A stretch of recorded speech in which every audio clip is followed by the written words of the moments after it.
Ladies and gentlemen, let's give a big round of applause as we welcome the judging panel of the grand finals of the Hong Kong Federation of Youth Groups English Public Speaking Contest 2023. Sitting on our judging panel today, we have a lot of bright judges here.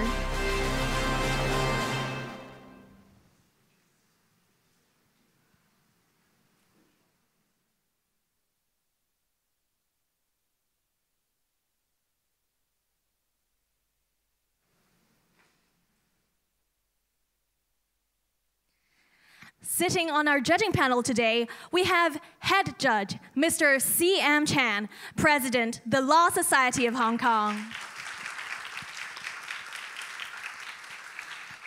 Dr. Josie Lai, Director, English Language Teaching Unit, the Chinese University of Hong Kong. Mrs. Margaret Leung, Chairperson, the English Speaking Union Hong Kong. Ms. Susanna Morley, Director, the British Council, Hong Kong. Professor Melinda Wong, Director, Center for Language Education, the Hong Kong University of Science and Technology. Question Master, Ms. Rachel Bedlington, Consul General, Consulate General of Canada to Hong Kong and Macau. We would also like to thank all judges, parents, teachers, and students for coming all the way here today. I know that it is pretty early and probably quite far for some of you.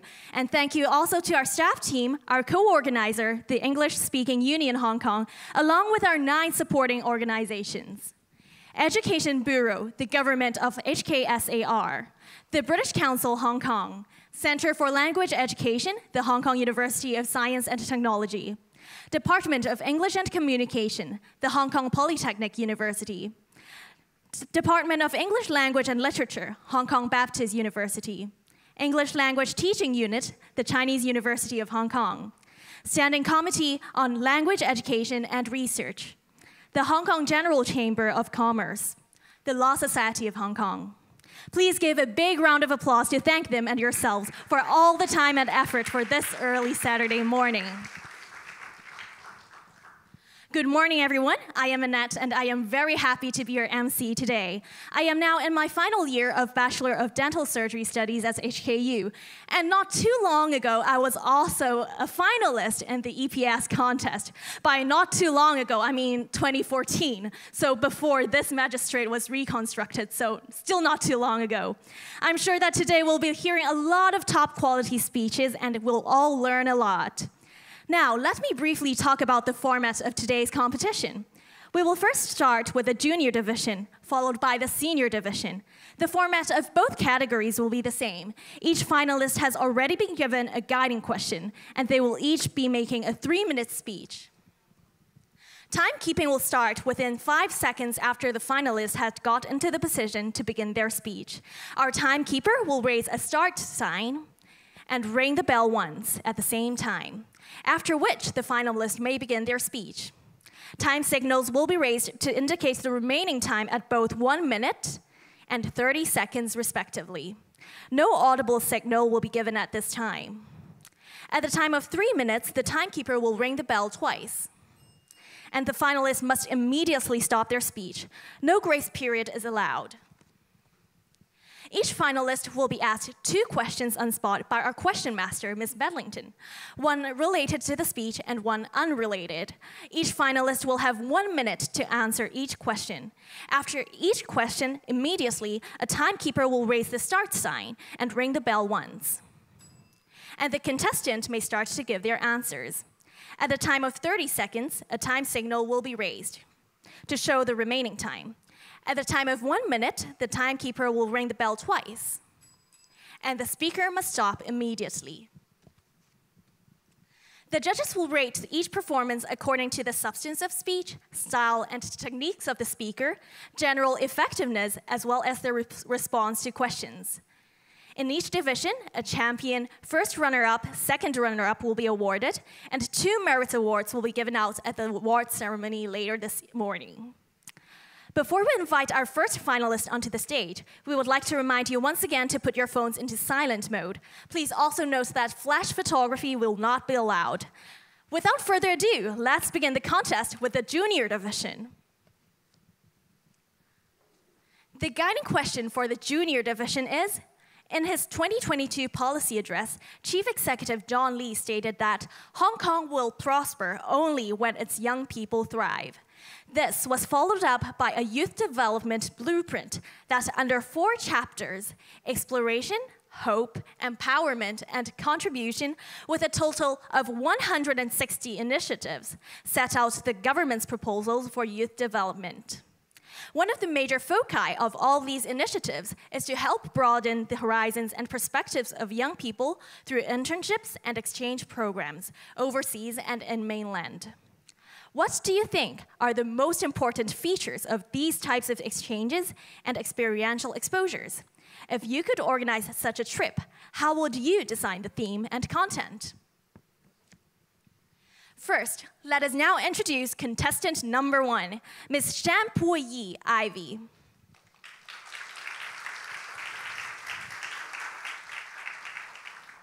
The title of her speech is Learn, Contribute, Connect, and Fun. You now have 3 minutes. You may begin after the bell rings. What do we, junior secondary school students, want from an exchange trip? Well, we want to learn, to contribute, to connect, and most importantly, we want to have fun. If I were to be able to organize such a trip, I would definitely include all of these elements. And in support of the recent Youth Development Blueprint, let's have an exchange trip to the mainland to understand our country better. So, what do we learn? Firstly, let's learn about the history of modern China, the struggles and the triumphs of our ancestors, with the presence of a knowledgeable and lively docent who can tell compelling stories. Visits to these historical museums or monuments will be so educational. Next, let's look into the future and explore our country's current developments, in which hopefully one day we too can also contribute to. For example, let's try out the recently popular Sky Shuttle developed by BYD Auto. Let's also visit the offices of Huawei, Taobao, and many more. Let's see what exciting future opportunities our country has in store for us. I am a firm believer that wherever we go, we can always contribute to the community around us. Therefore, service will also be an important part of this trip. For example, we could organize a service visit to the local elderly center, show our care and affection to the elderly, and spend some time with them. And just like everyone else, we young people enjoy human connection. We like to make new friends and interact with them. So, let's connect with our mainland peers. Let's share our aspirations and goals. And let's also sprinkle in some fun. Let's team up with these mainland peers and participate in fun activities, like team building challenges, scavenger hunts, and more to have a great time together. Yes, we come from 2 different systems, but we can still come together to achieve common goals. After all, we are the same aspiring and promising future of one country. So, learn, contribute, connect, and fun. That is what my exchange trip will look like. Thank you. Thank you for your speech. Ms. Bedlington will now ask you a question related to your speech. The bell will ring once, and the start card will be raised right after the question has been asked, and you'll have one minute to respond to the question. Ms. Bedlington, please. Thank you. In your opinion, what are some of the obstacles for young people to join exchange programs? Thank you for your question. Personally, the obstacles I believe that people have when joining exchange programs might be the interest into joining these programs. Because personally, I don't particularly like traveling to other places, and I might not extremely like understand a place. But a way to cultivate interest into a location is to try find fun ways to encourage them. For example, we could have different videos about people who have experienced the exchange trips to tell them about some fun experience that they will go through and some places that they will find interesting. Thank you. Thank you.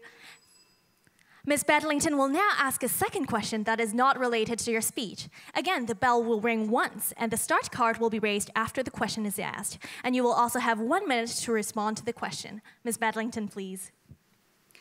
If you could be the chief executive for a day, what pressing task would you address first? Thank you for your question. If I were the chief executive for one day, I would address the stress that many students have in schools, from schoolwork, from exams, and more. As a student myself, I have experienced a lot of stress from lots of tests, and a way that I would encourage students to feel better about the test would be encourage them to think in a way of growth. Have a growth mindset and think about even if you might feel stressed or you might feel bad that you might not achieve as good in a test or an assessment, we should have a growth mindset in which we think we can improve, and though we might fail this time, we can always try to be better next time. And it's not the end of everything. Thank you. Thank you, Ivy. Please take a seat.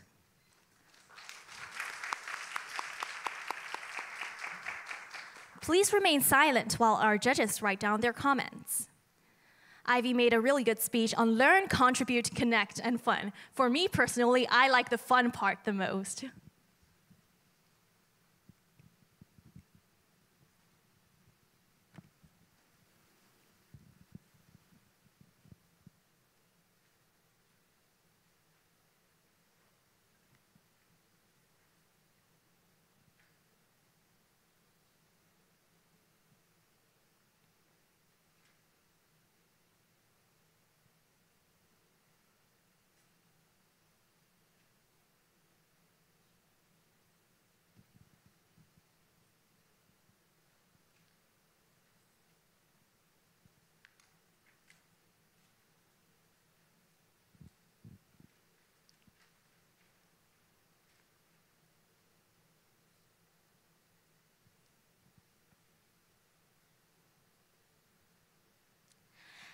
Let us now introduce contestant number 2, Ms. Kansi K. Emily. The title of her speech is The Strong Cultural Exchange Rate. You now have 3 minutes. You may begin after the bell rings. Good morning, ladies and gentlemen. Working with the international community for economic survival means countries and culture can no longer operate in a vacuum. Because of this, intercultural communication is no longer a choice, but a must. With the advancement of technology, AI can replace many jobs. However, what can never be taken away is the culture and bonding between people. Therefore, intercultural communication will be a pivotal tool and a young person arsenal, which in turn, in result, Hong Kong should prospering for centuries to come. It is important to create a trip that can enrich teens' life, which help Hong Kong to develop.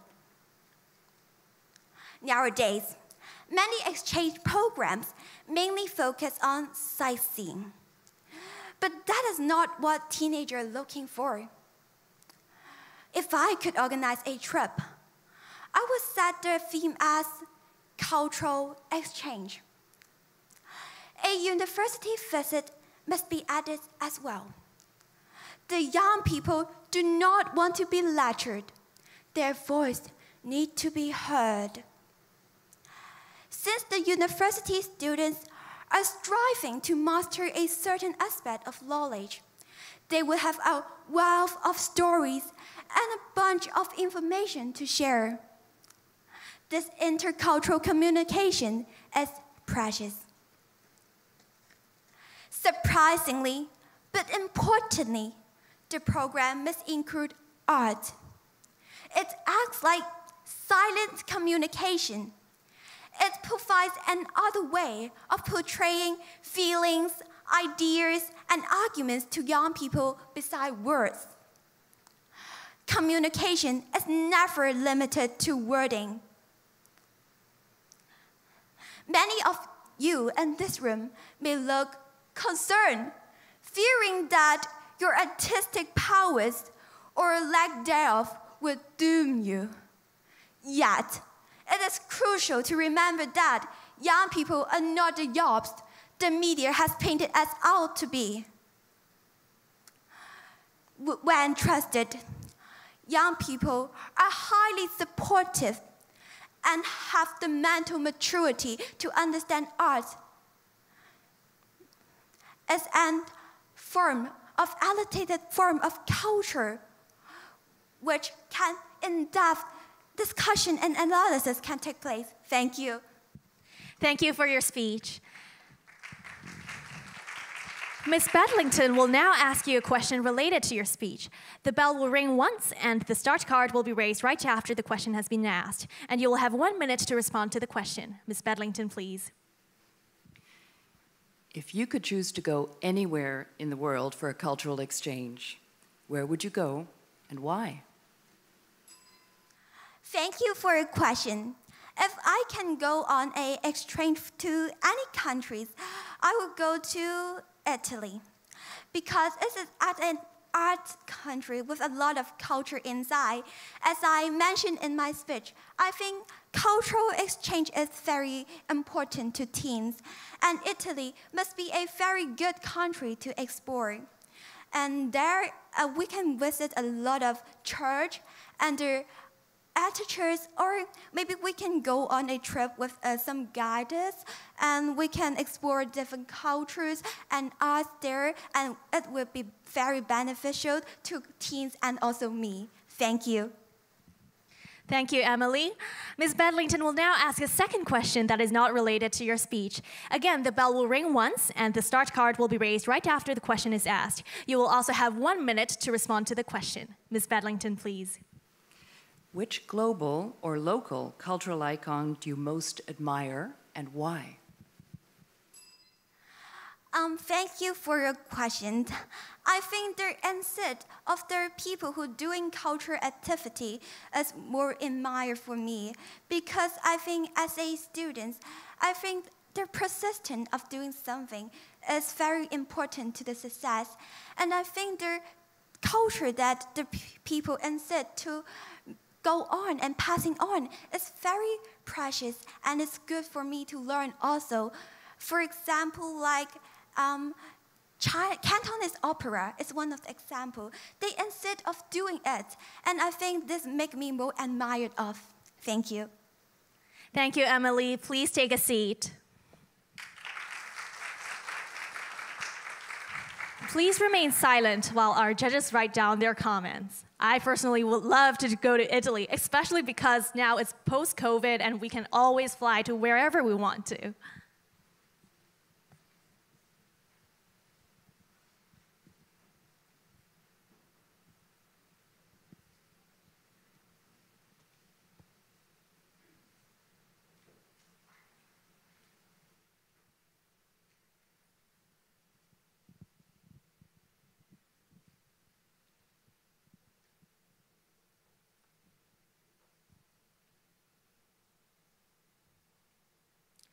Let us now introduce contestant number 3, Mr. So Joshua Chun Him.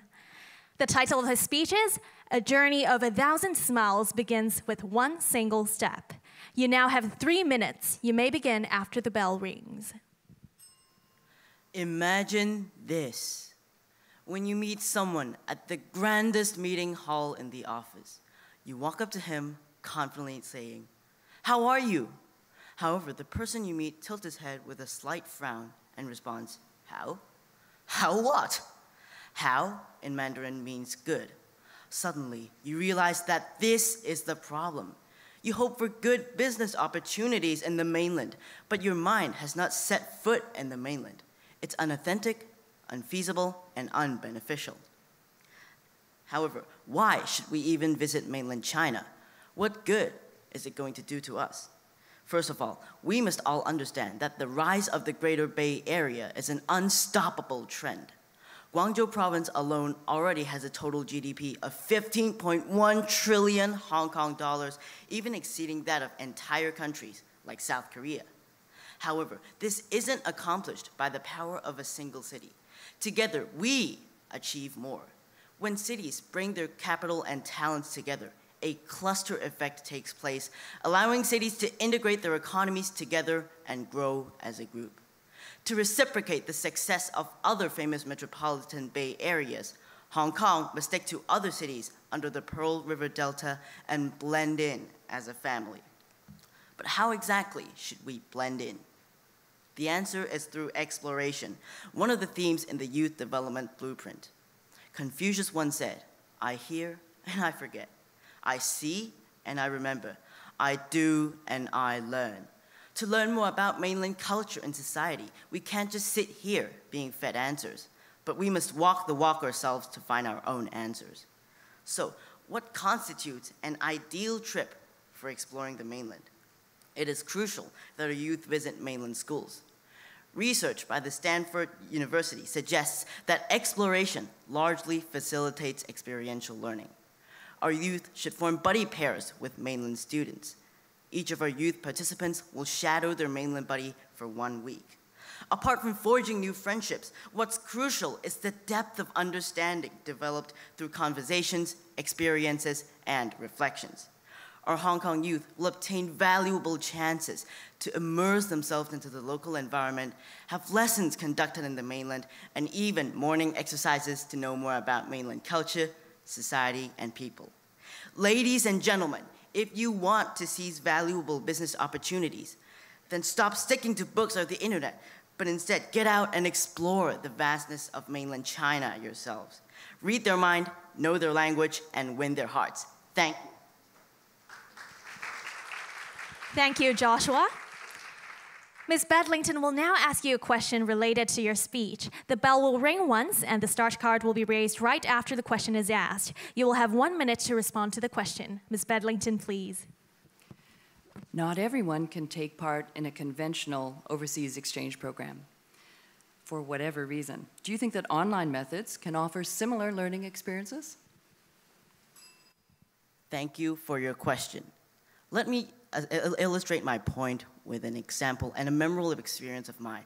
Once I joined a 5-day, 4-night trip in Outward Bound, and we had to build our own tents in the wilderness on a slope of the mountains. But unfortunately that day, it was raining very hard, so the soil was muddy, and we found out we could not build a tent on wet soil, but instead we had to find dry soil. These experiences are culminated through actual face-to-face personal experiences. So unfortunately, although online experiences still bring us closer to our destination, it can never achieve the sense of experiences and let us have deep observations and reflections like real-life experiences. So I would encourage whoever you are to try your best to gain these opportunities for yourselves and learn more, expand your horizons. Thank you. Thank you, Joshua.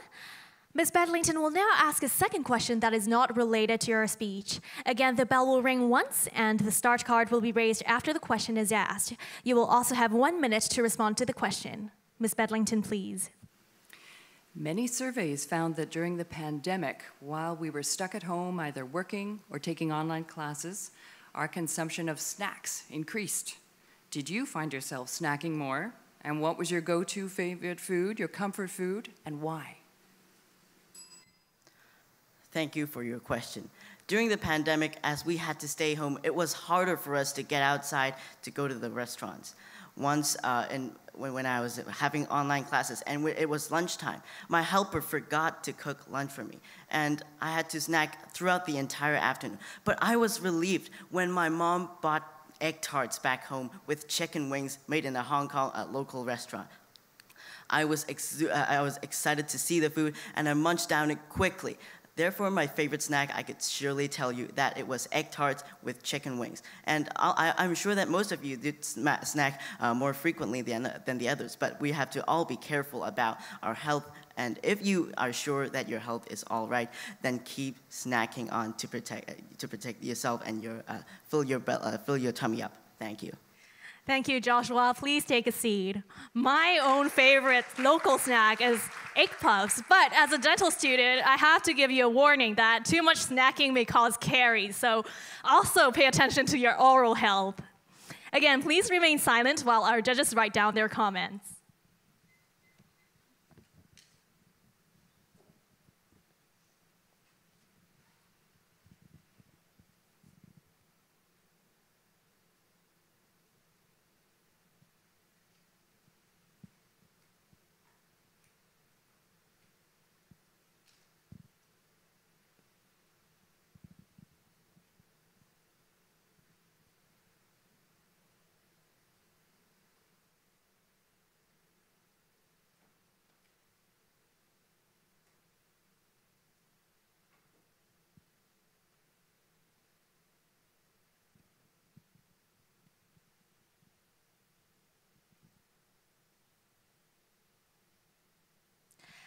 Moving on, let us now introduce contestant number 4, Ms. Lau Sum Lam, Shannon. The title of her speech is Thrive with a Global Perspective. You now have 3 minutes. You may begin after the bell rings. Youths are the leaders of tomorrow. We hold the key to unlocking our city's future success. I believe that all of these nature programs and future exchange immersion programs can help us build a better future and become better leaders in the future. What do I think is the best way to build these immersion programs?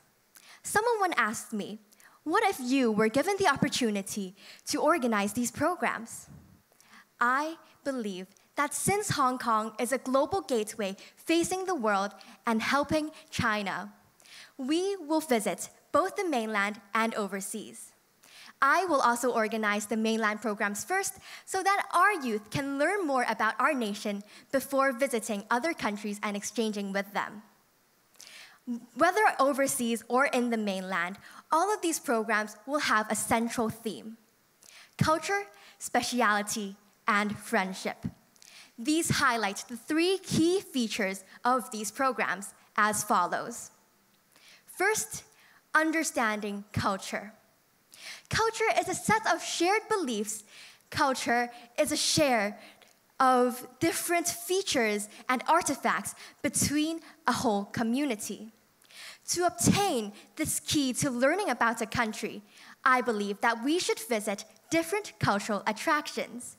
For example, when I went to Beijing for a study tour, I visited the Forbidden City. There, I learned about a lot of different stories of what had occurred on those very grounds hundreds of years ago. I could vividly imagine the different emperors walking those lands that I was stepping on. That left an indelible impression on me. Secondly, I believe that we should learn from other specialties. Different countries have their strengths. Learning from these, we can accumulate inspiration, learn from their best practices, and learn to be better leaders from others' examples. For example, a green city called Freiburg in Germany has a green city office. We can visit that to learn about how we as Hong Kong can develop as a sustainable city. Third, we can establish friendships. Exchanges can help us to build global connections, develop different connections with different people worldwide, and sets up the foundation for different collaborations globally. For example, I'm still pen pals with a friend that I met in an overseas study tour years ago. Friendship changes lives. I believe that these programs will help our youth to learn more about culture.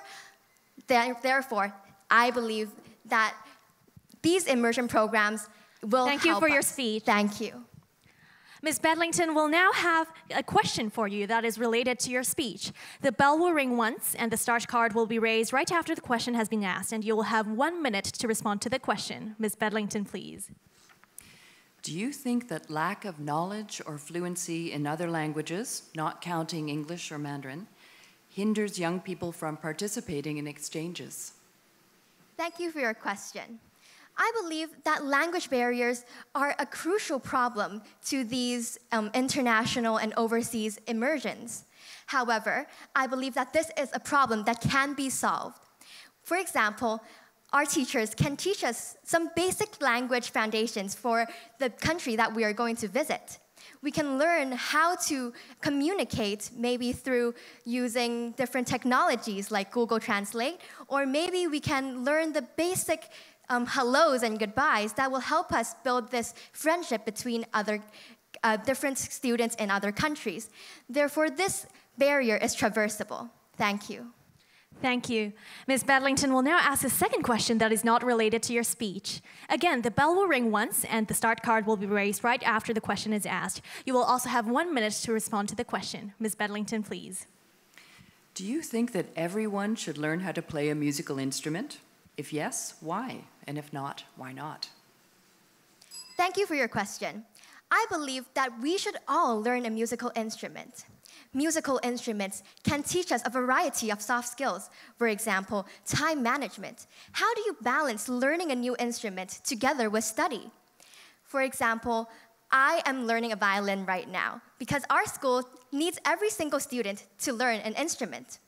I always have to try to balance how can I learn and prosper at the violin while still maintaining good grades. That has taught me time management. And also, learning an instrument is also a way to relieve stress. I always feel that when I play the violin, everything fades away and I forget my stresses in academics. Therefore, learning an instrument for everyone is good. Thank you. Thank you, Shannon. Please take a seat. I play the violin too, and I do assure you that picking up a hobby does relieve stress. Please remain silent while our judges write down their comments.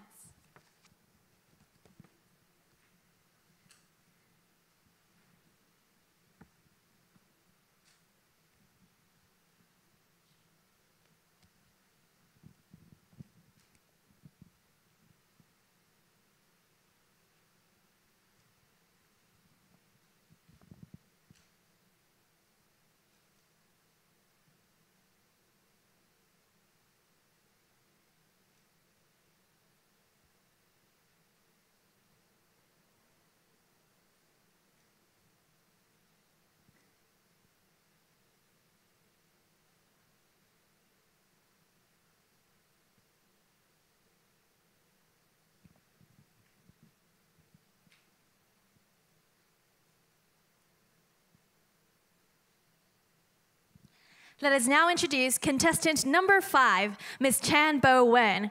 The title of her speech is Pupils, Pillars, Pioneers. You now have 3 minutes. You may begin after the bell rings. Morning, everyone. It is better to walk 10,000 miles than to read 10,000 books. This insightful proverb has been passed down for centuries, which isn't a surprise. Its core sentiment is undeniably true. It is undoubtable that venturing outside into the world and absorbing personal experiences is superior to simply reading about them. For students, a sublime opportunity for this is study tours and internships. The 4 quadrants of exploration, hope, empowerment, and contribution within the Youth Development Blueprint bear detailed guidelines regarding this matter. As a youth myself, I believe outreach programs should have the ability to ignite one's passions, encourage one's aspirations, and, of course, broaden one's horizons. Personally, 2 factors most crucial in achieving these goals are being personalized and project-based. Personalization is imperative. What use would a STEM-based internship be for a student interested in English literature? A study conducted in 2018 detailed that students' perceived learning depends directly on their interest in the subject. Opportunities that coincide with students' own passion must be conducted in order to bear the most fruit for them. Secondly, project-based. Programs that allow students to contribute to projects or perhaps even create ones themselves are the most influential. No matter if the topic is related to social issues like poverty or academia-related subjects like medicine. Not only will these experiences nourish students, giving them a taste of the wide world before them, they'll be able to give back to society. What if I could organize such a trip? Well, since I believe that environmental conservation and climate change are of the paramount importance at the moment, because nothing else can be solved if our very planet burns up or freezes over, I would organize a study tour that's divided into chapters, all regarding environmental problems. For example, water pollution. Within this chapter, students will travel to the Great Pacific Garbage Patch and attend talks by professionals regarding the crisis of overpollution, especially regarding water pollution and microplastics. For instance, 2 weeks ago, scientists discovered that an entire coastal ecosystem has been thriving on the garbage patch on account of its size being an appalling 3 times that of France. Equipped with this experience, students will be able to stand on the shoulders of professionals in the field, empowered to become future pioneers.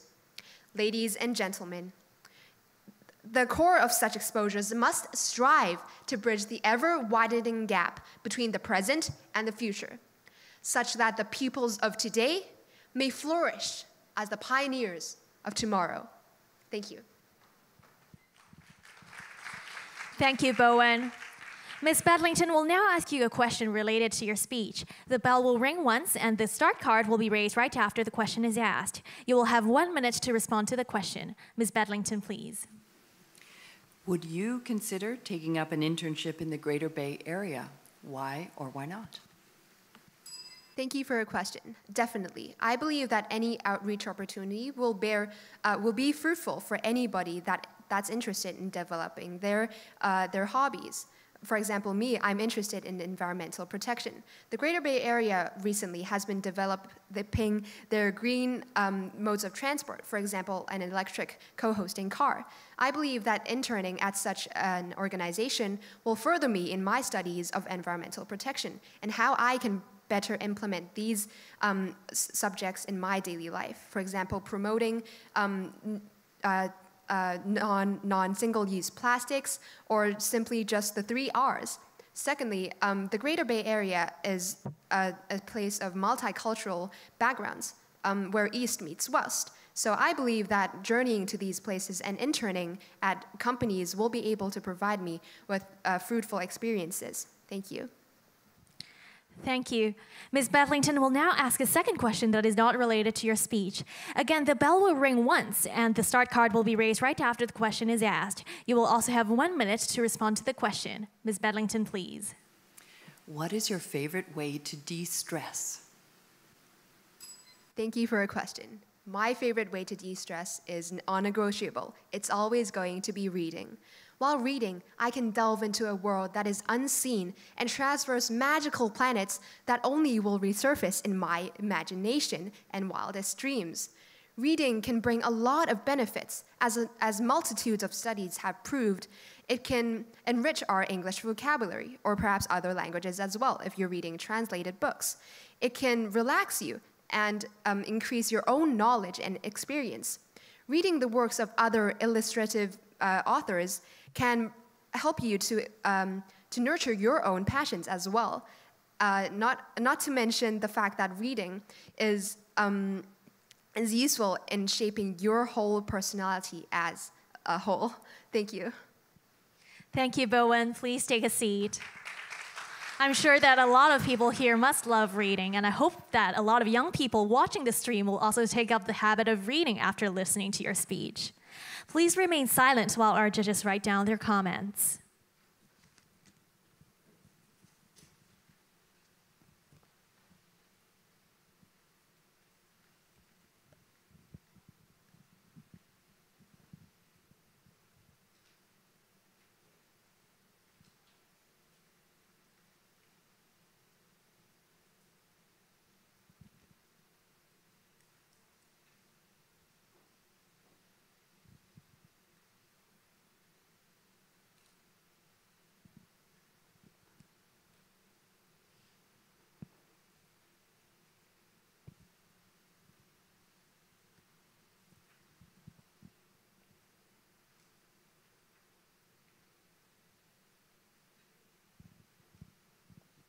All finalists in the junior division have delivered their speeches. Thank you once again for your brilliant performances. We will now have a short break. The contest for senior division will be starting at 9:55. To remind all online and on-site audiences, after all finalists have delivered their speeches, a live voting session will be conducted during break time for the audience favorite award for each division, while our judges decide on the winner during deliberation. The voting process will take approximately 15 minutes, and the results for this award, which are determined solely on popular votes, will be released on the spots. I'll see you back in a bit.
Welcome back, everyone. The senior division will start in 1 minute. Please take your seats and remember to change your mobile phones to the silent mode. Thank you.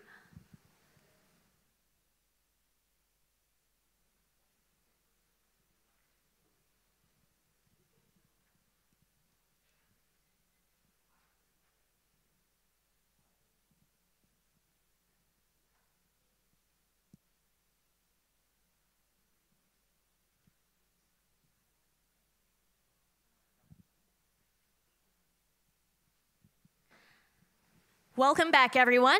After our brilliant junior division speeches, we will now proceed to the contest for the senior division.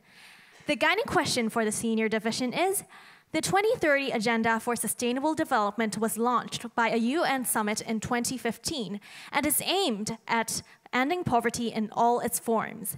The 2030 Agenda envisages a world of universal respect for human rights and human dignity, the rule of law, justice, equality, and non-discrimination. In the 7 years left to meet these targets, what do you think are the best ways forward to promote and implement the 17 Sustainable Development Goals, or SDGs, at the heart of this agenda? First, let us now introduce contestant number 1 of the senior division, Ms. Shampuyan Piani.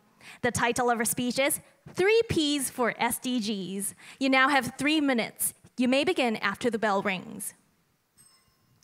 To remove world poverty and hunger, to protect the planet, and to improve the lives of everyone everywhere by 2030, the United Nations set out 17 Sustainable Development Goals, or SDGs, in 2015.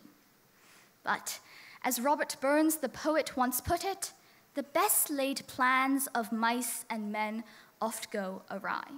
COVID-19 alone has wiped out 4 years of progress on the SDGs. And according to the latest UN report, our world has made no progress on the SDGs for the 2nd year in a row. To make up for lost time and gain back momentum, we need a strategic push, which I believe should focus on the 3 Ps. The first P is peace. With COVID-19 dying down, cascading geopolitical conflicts and their global impacts have emerged to be the next major threat to SDGs. For example, the war in Ukraine is creating a large-scale refugee crisis, disrupting global food, fuel, and fertilizer supplies, and worsening the problems of poverty, hunger, and pollution. Therefore, peace is the prerequisite to promoting and advancing the SDGs. International diplomacy is necessary. The second P is partnerships. Achieving the SDGs requires a collaborative effort from everyone at every level. New partnerships should be fostered to accelerate action and expand impact. One such example is to align private investment flows with the SDGs. To garner youth support, engagement with young people is also important. The UN SDG Youth Panel Dialogue in Bangkok last year is a step in the right direction. The third P is paradigm shifts. New paradigm shifts to overcome the limitations of existing thinking and approaches are needed. In fact, research has shown that a recent paradigm shift of the corporate sector's role from philanthropist and assistant to investor and collaborator has helped to advance SDG number 3, good health and well-being. The clock is ticking away. With only 7 years left to achieve our goals, let's all join hands to work on the 3 Ps: peace, partnerships, and paradigm shifts for our SDGs. Thank you. Thank you for your speech.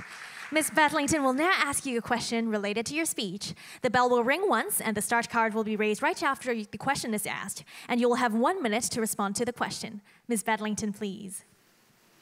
Goal 16 focuses on peace, justice, and strong institutions.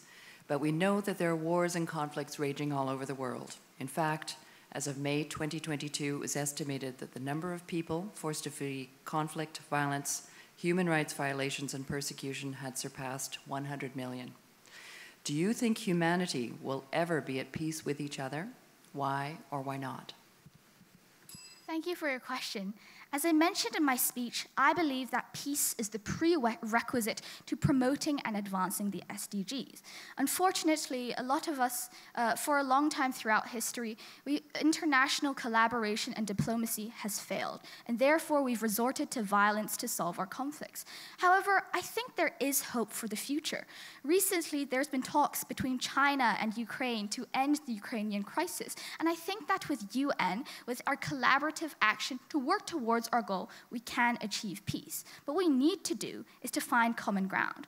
Our common ground is to improve our world, is to achieve these SDGs by 2030, and to be able to promote and advance these goals. I think eventually peace can be able to be achieved, but we need to work together. Thank you. Thank you. Ms. Bedlington will now ask a second question that is not related to your speech.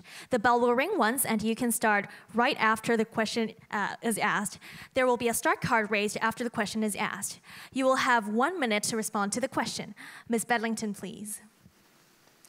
Recently, locally made films have been breaking box office records, and many are calling this the new golden age for Hong Kong film. What is your opinion, and do you think that these films can break into an international market like previous generations of Hong Kong movies? Thank you for your question. I think films are a great way to spread culture and cultivate interest into whether that's local Hong Kong culture or to a global culture. And I think because Hong Kong is seemingly going on an increasing path to promoting our culture and becoming more successful, I do think that Hong Kong films can be able to break into the global economy. We've seen Korean K-pop be able to explode to the world because of the ability for these idols to connect with the global community. And I think if our Hong Kong films are interesting, if our stars are able to connect with the youth worldwide, we definitely can be able to break into the global market and make people more interested in Hong Kong and make Hong Kong a more worldwide place that it already is. Thank you. Thank you, Vianney. Please take a seat.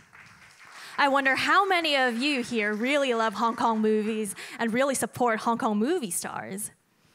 Please remain silent while our judges write down their comments.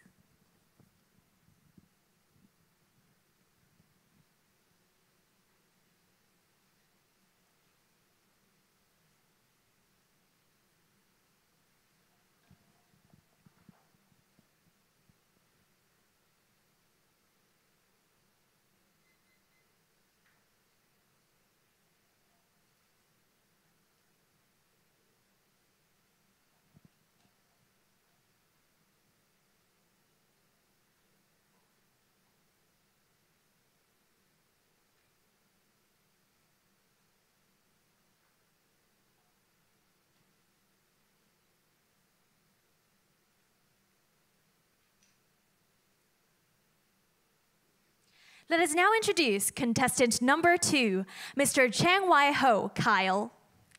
The title of his speech is A 17-Year-Old's Guide to International Cooperation. You now have 3 minutes. You may begin after the bell rings.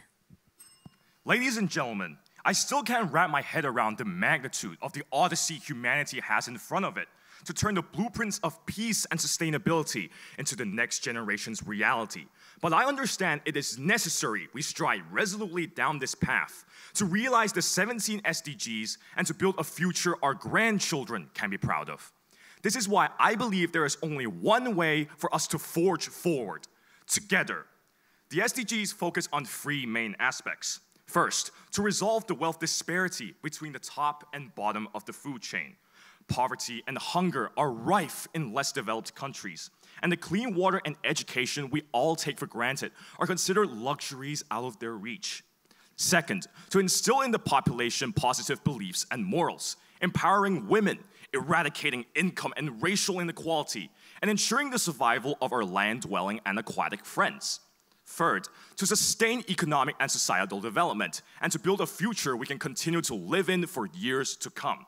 But all this would not be possible without the 17th SDG, forging partnerships and relations so we can push collectively for a world we all desire. International cooperation is not a novel concept. For example, The Global Food Bank Network has been working towards world hunger on 6 continents since 2006. Why can't we do the same thing for unwanted books, stationery, educational tools, to kick illiteracy to the curb and to help people out of poverty? There are international laboratories worldwide working on commercial products. Why can't governments fund the same projects, but transfer their focus to fighting Earth's greatest battle, battling climate change and pollution? Instead of allowing racism to fester in our society, why not tackle the issue head-on by educating the younger generations on a collective stance? Instead of closing doors of opportunity, fueling animosity, we could be working towards a more harmonious future for all. What is there not to like? Ladies and gentlemen, joining forces as a global nation is the future. Alone, we can only achieve so little, but together, we can achieve so much. I'm just a 17-year-old who loves this planet dearly, who wants nothing but the best for it. And I believe the only way to do that is to decimate the barriers of language, skin color, and nationality, to unite under the banner of the world we are all an integral part of. Together is the best and only way forward. Ladies and gentlemen, this is our world, and in the future, we will prosper and flourish in it together. Thank you very much. Thank you for your speech. Ms. Bedlington will now ask you a question related to your speech. The bell will ring once, and the start card will be raised right after the question is asked. You will have 1 minute to respond to the question. Ms. Bedlington, please. Goal 13 is all about climate action. With global temperatures rising, glaciers melting, sea levels rising, and with devastating floods, fires, and droughts, what urgent actions can we take now? I think the most important thing the world can do right now is to attempt to reduce our carbon emissions, namely our carbon footprint, or as governments put it, carbon emissions. Right now, diesel cars and other polluting substances around the world are producing carbon dioxide, carbon monoxide, suspended particles, and many other polluting substances that are ruining our atmosphere and causing all this climate change. We need to be able to reduce our carbon footprint, whether it's by reducing our waste, stopping smoking, or transitioning to electric cars in the future. We can do a lot to reduce carbon emissions in our world, and this in turn will help climate change in general. I've also touched on my speech that laboratories can work together from all around the world to try and find a solution so we can stop the flow of climate change and turn the tides against pollution. Thank you very much. Thank you. Ms. Bedlington will now ask a second question that is not related to your speech. Again, the bell will ring once, and the start card will be raised right after the question is asked. You will also have 1 minute to respond to the question. Ms. Bedlington, please. What do you think of ChatGPT? Would you advocate for its use or its ban, especially in education? This is quite a coincidence because for the preliminaries in this competition, I used ChatGPT as my topic. I believe ChatGPT can be a very beneficial resource for those who are struggling with their homework or trying to do research in a more efficient manner. But I must also caution against the possible flip side, which is plagiarism and the possible rise of AI, which we might not be able to control as humans. Computers learn twice as fast as we humans do, and it might be even faster than that with more and more progression. So we need to be cautious about our use of ChatGPT, but I am still very cautiously optimistic about its future. And it certainly helped me a lot with doing my homework and researching other essays as well. So I believe that ChatGPT is a very useful resource. It can be widely used, but we need to watch out for plagiarism and the possible flip side it may have when AI overtakes us. Thank you very much. Thank you very much, Kyle. Please take a seat. With ChatGPT being so popular nowadays, I was worrying that maybe one day they will be writing the speeches for our contestants. Please remain silent while our judges write down their comments.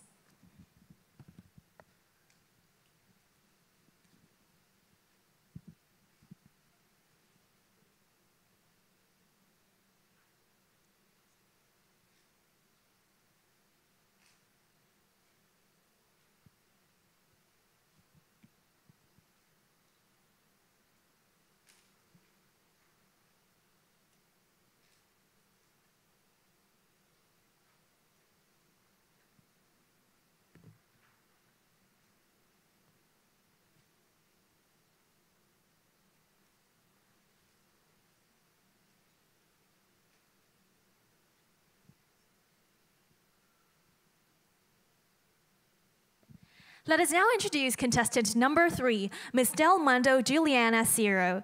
The title of her speech is Paving the Road to a Better Future, bracket, While We Still Can. You now have 3 minutes. You may begin after the bell rings. Ladies and gentlemen, what is the perfect world to live in? Is it a world of equal rights? Or is it a food paradise with no hunger? In 2015, the United Nations set 17 Sustainable Development Goals to achieve this. And let's take a look at their progress. For climate change, we see that even developing countries have been working in reducing their carbon emissions. For example, Costa Rica has achieved near zero carbon emissions, and almost all of their electricity has been from renewable sources.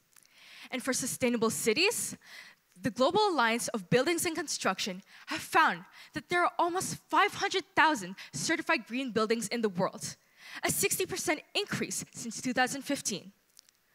But despite all of this, COVID-19 hit, and it hit hard. Our progress has slowed down and even diminished. Did you know that COVID-19 has reversed 3 years of our progress against poverty? 3 years. And also, food security is still a prevalent issue, not just because of the pandemic, but also because of the Russian-Ukrainian war and climate change. 349 million people are still suffering from hunger. But am I saying that there's lost hope? No. Actually, technology can be the key in saving our world. Think about it. Technology can be used for making sustainable agricultural practices. In fact, in China in 2020, their Chang'e mission to give crops to the moon has been successful. And actually, they have made progress. And this shows as a stepping stone in providing food production in a sustainable manner. Not only this, technology helps for increasing access to education. AI and softwares make education inexpensive, inclusive, and equitable. With just a single device, people can get mountains of knowledge. So that is why I think we can solve these 17 goals. With our unwavering efforts and determination, and the collective efforts of everyone, I believe even in 7 years, we will be able to build a perfect world for all. Thank you very much. Thank you, Juliana. Ms. Bedlington will now ask you a question related to your speech. The bell will ring once, and the start card will be raised right after the question has been asked. You will have 1 minute to respond to the question. Ms. Bedlington, please. Goal 4 of the SDGs relates to quality education. Do you think that the education you receive is contributing to building a more sustainable and resilient society? Thank you for your question. Actually, in my school, I've been pretty privileged. There's an equal amount of opportunities, no matter that I'm born a girl. But also, it's given, through lessons like geography, it's given us lessons on sustainability. And through lessons like geography and extracurricular activities, such as volunteering for the elderly, we've also learned about sustainability in other aspects, not just environments, like social and economic. So in that aspect, I think that quality education I've received contributes to sustainability. And I think that if all students can receive this amount of education, we can all contribute to sustainability in our own ways, even if it's small scale, because accumulative contribution has a great product. Thank you. Thank you. Ms. Bedlington will now ask a second question that is not related to your speech. Again, the bell will ring once, and the start card will be raised right after the question is asked. You will have 1 minute to respond to the question. Ms. Bedlington, please. The Tokyo Olympics 2020 were actually held in 2021 with little public participation and many athletes unable to join as a result of the pandemic. In 2024, the Olympics will be held in Paris. Do the Olympic Games still have relevance, or have they outlived their reason to be? Thank you for your question. Actually, I've read a bit about this before, And many concerns of the Olympics have appeared in recent years, especially since people have been wondering whether it's been worth it to spend that much amount of money. In fact, in places like Rio, the Olympic Stadium has been almost abandoned after all that money spent on the stadium. So even though the Olympics have been going on and the pandemic is kind of over, so that means the Olympics may happen in the future. But I don't think that many people will be that interested in the Olympic anymore.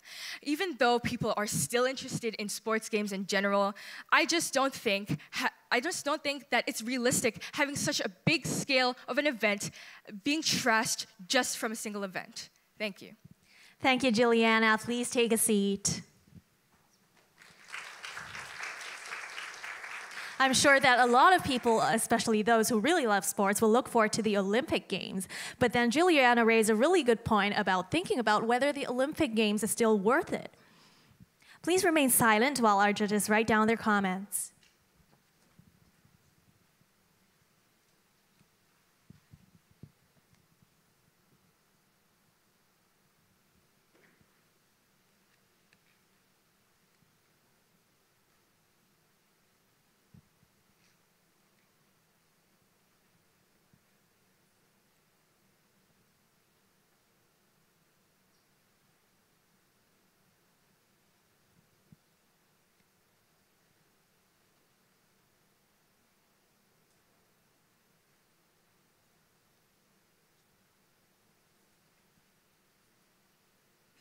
Moving on, may we now introduce contestant number 4, Ms. Wong Wing Si Vinci.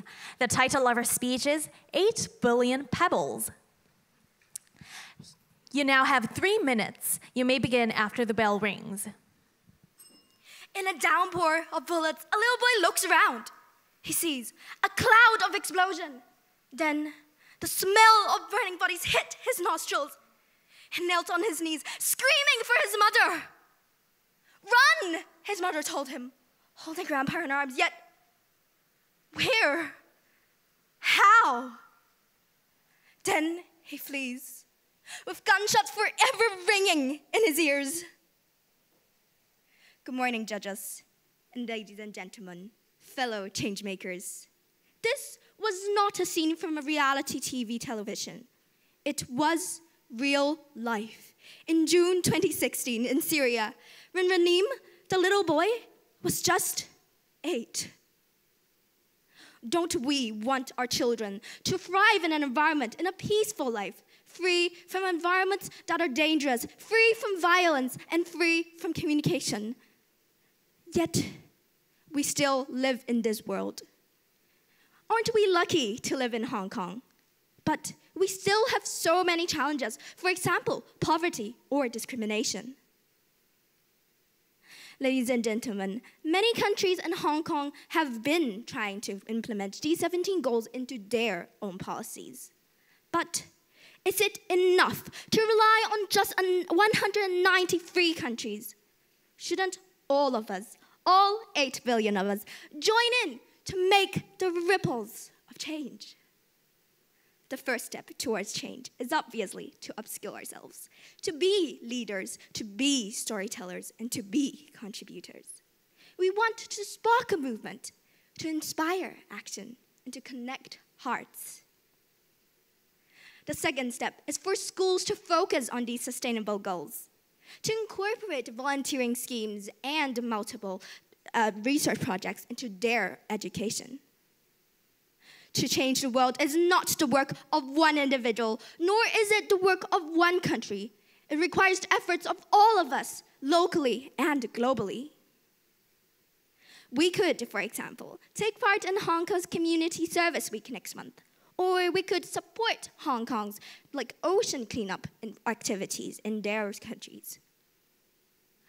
Imagine the power and commitment of 8 billion minds, each one of us contributing, communicating, and advocating for a change. We could turn these 17 goals into a reality. So look for opportunities to serve in your community. Take action and connect with like-minded people. We are 8 billion pebbles in the world. And with our strength, we could create a ripple of small movements that merge together to form a tsunami of change. Thank you for your speech. Ms. Bedlington will now ask you a question related to your speech. The bell will ring once, and the start card will be raised right after the question is asked. You will have 1 minute to respond to the question. Ms. Bedlington, please. Goal 3 relates to good health and well-being. In 2020, the UN reported that the global prevalence of anxiety and depression increased by an estimated 25%, with young people and women most affected. And last September, a survey found that almost half of Hong Kong's secondary school students demonstrated symptoms of depression. Do you think that there are enough resources in schools or in the community to cope with this troubling issue in Hong Kong? In Hong Kong, mental health is often ostracized. We often don't talk about it because we fear of the judgment that we would face. In my school, we are very privileged to have free social workers. Yet, a lot of students are still yet to be asking them for help because they are scared of the judgment they'll get from their fellow schoolmates. I believe that in Hong Kong, we should encourage students to look for social workers, to communicate with people that could help them. To do this, it is to advocate for a more fair judgment on mental health. For example, the government could promote judgment days and perhaps mental health days, and for students to know that they could take a break when they feel stressed or depressed. Thank you. Thank you. Ms. Bedlington will now ask you a second question that is not related to your speech. Again, the bell will ring once, and the start card will be raised right after the question is asked. You will also have 1 minute to respond to the question. Ms. Bedlington, please. Author Albert Reid, in his book, The Imagination Muscle, argues that imagination is a muscle that needs to be trained and developed. However, modern life and technology might be robbing us of the ability to foster observation and connections to imagine. Do you agree? If yes, why? And if no, why not? Recent technological advancements, such as perhaps the global, the VR technique, or perhaps the ChatGPT, although they might confine students' imagination, I believe that technological advancement is actually a way for students to train their imagination muscles, as you said. As perhaps when we think of technological advancement, we think of a cage that cages children together.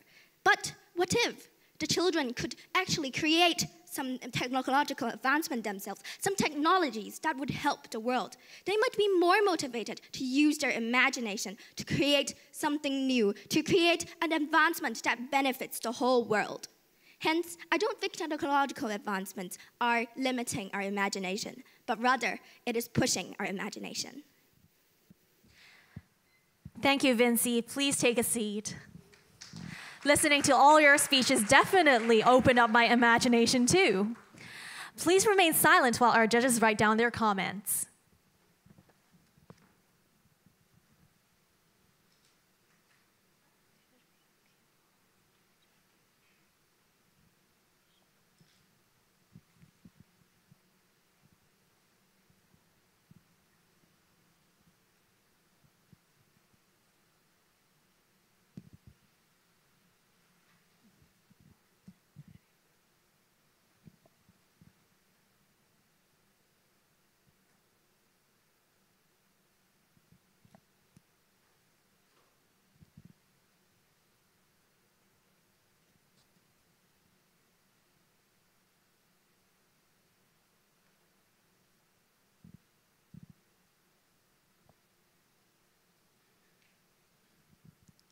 Let us now introduce our final contestant number 5, Ms. Vijayakumar Yashika.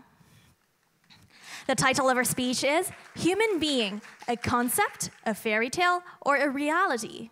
You now have 3 minutes. You may begin after the bell rings.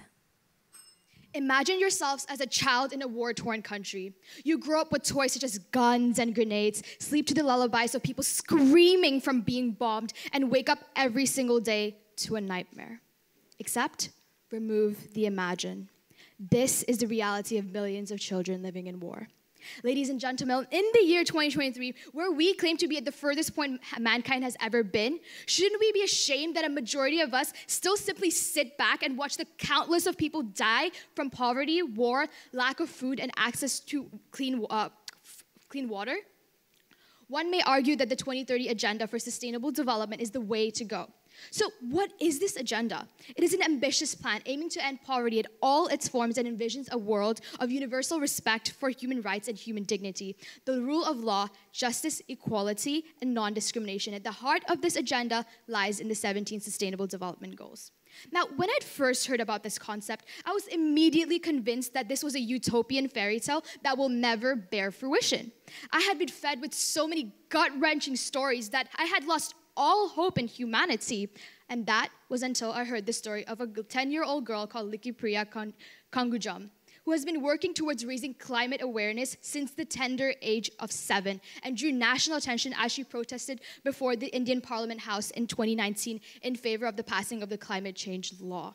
So if a 10-year-old can do something, why can't we? This just comes to show that age is not a factor that is stopping us from achieving these goals, and that every single one of us sitting here has a role to play. It is a collective effort that requires everyone, government, private sector, civil society, and individuals to cooperate in the best interests of the world and future generations. Hence, I propose a model to promote this. Everyone here has a phone, correct? Now, what if we use gamification to educate people to take action? Users can earn rewards for completing sustainable actions, and social interactions could be in the form of competition as an incentive to push them even further. Collaborations with e-friendly companies can help sponsor special events as well. And in this ripe age of technology, isn't this a wonderful idea? Ladies and gentlemen, just 7 years ago, this agenda was a concept, a fairy tale that sounded impossible to achieve, and look at how far we've come. The COVID-19 pandemic was a grim reminder to all of us to not leave anyone behind. And together, with resilience, we were able to overcome and persist. And similarly, with global cooperation, we'll be able to achieve these goals and make it a reality. Now, what is the key takeaway from this? It is the fact that all of us can have an impact. Remember, mere words and false promises won't have a significance, but it is through our actions and sacrifices a change can occur. To conclude, and to quote Mahatma Gandhi, "Be the change you wish to see in this world." Thank you. Thank you for your speech. Ms. Bedlington will now ask you a question that is related to your speech. The bell will ring once, and the start card will be raised right after the question is asked. You will have 1 minute to respond to the question. Ms. Bedlington, please. Goal 12 relates to sustainable consumption and production patterns. So on your theme of individual action, let's talk about fast fashion. Fast fashion is the norm, not just here in Hong Kong, but globally around the world. So what do you think we should do to allow people both to still have their fashion, but also be sustainable? Okay, one thing that's very important to note is that fast fashion is very crucial for people who do not have access to other types of fashion that are very expensive. We have to keep in mind that fast fashion uses cheap labor and unsustainable methods, and as a result, the price of this good from fast fashion is relatively cheaper than those of other higher quality good. Now, if you told a person that has no home, no shelter, to go buy a good from Louis Vuitton, that would be impossible. So what can we do? That is to enforce laws to make these unsustainable processes illegal. Through this way, if we prevent the idea of having unsustainable methods and cheap labor, child labor, we will be able to make a change in society. And it is through our individual push to the government that we can make a change. Thank you. Ms. Bedlington will now ask you a second question that is not related to your speech. Again, the bell will ring once, and the start card will be raised right after the question is asked. You will also have 1 minute to respond to the question. Ms. Bedlington, please. In our busy daily lives with competing priorities and pressures, what are some strategies to encourage more volunteerism amongst all age groups? Thank you for your question. I believe volunteerism is a very important topic, especially because it is a good way to achieve the 17 SDGs here. Because if you're thinking about Hong Kong, all of us have a very busy life, and it's almost impossible to get time for ourselves, let alone volunteering. So what can we do? this is mostly up to the government. I feel like the government should be able to give us less working hours so that we have the chance to think about how the globe works, so that we can educate ourselves on what's going on in this world. I feel like with that given, when we have time to think about what our actions and what impacts it has, we have a chance to do volunteer. We have a chance to push for volunteering, and we can start this at a young age. We can introduce the concept of volunteering from a very young age and show the impacts it has so that they will continue this as they grow older. Thank you. Thank you very much, Yashika. Please take a seat. I do agree that the government has to promote volunteering among youngsters, especially volunteering at the Hong Kong Federation of Youth Groups. We'll have more service projects opportunity to you all later mentioned. Please remain silent while our judges write down their comments.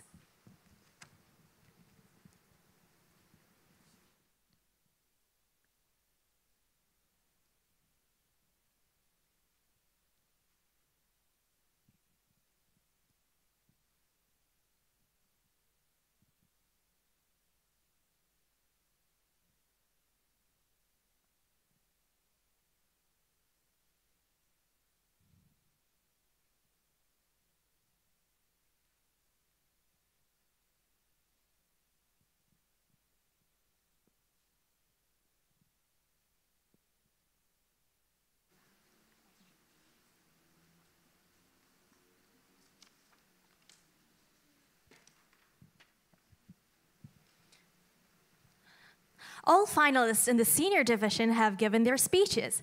Thank you once again for your performance. We are sure that everyone in this room must have really enjoyed and have been fascinated by your ideas. Our judging panel may now leave the digital chamber for deliberation. While our judges proceed out of the chamber, let us all give our finalists and judges a big round of applause for their hard work and efforts.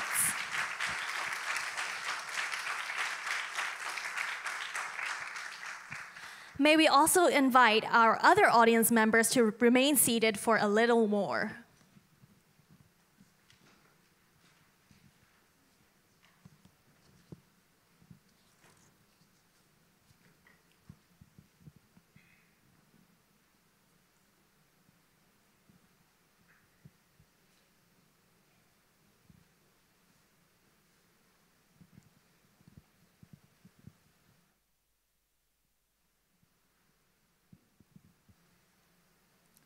The live voting for the Audience Favorites Awards will be conducted now. Please pick the contestant that impressed you the most, and each person can only vote once for each division. Please scan the QR code on the screen for the voting.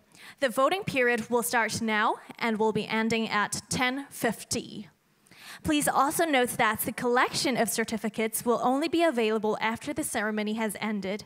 For contest participants who want to collect their certificates, please proceed to the ground floor lobby after the award ceremony has ended. We will be distributing the certificates according to the alphabetical order of your school names. And just as I have mentioned just now, there are a lot of volunteering opportunities here. While you're doing the voting, if you are a Form 4 to Form 6 student, here comes a flagship leadership training starting this summer that you can't miss. Hong Kong 200 Leadership Project. Each year, 200 local youth leaders are selected to join the Hong Kong 200 program, with over 2,800 young leaders nurtured over the past decade. Real-world exposure and comprehensive skill trainings will be offered to build your capacity to serve and influence Hong Kong. The deadline for application will be the 14th of May. That means 2 weeks later.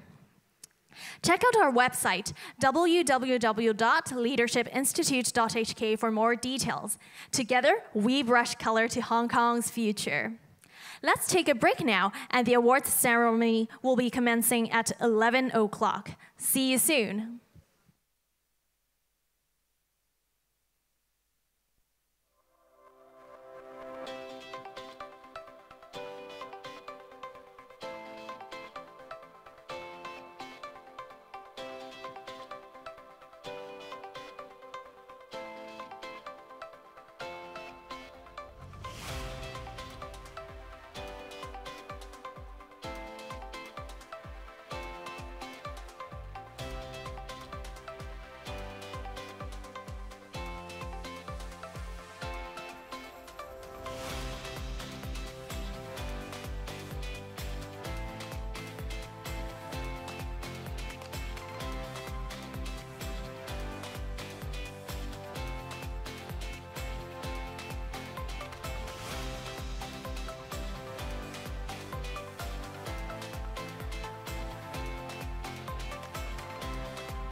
The award ceremony will start in 5 minutes. There will be restrictions on entering and leaving the digital chamber during the ceremony, so please use the washrooms to freshen up now if you need to.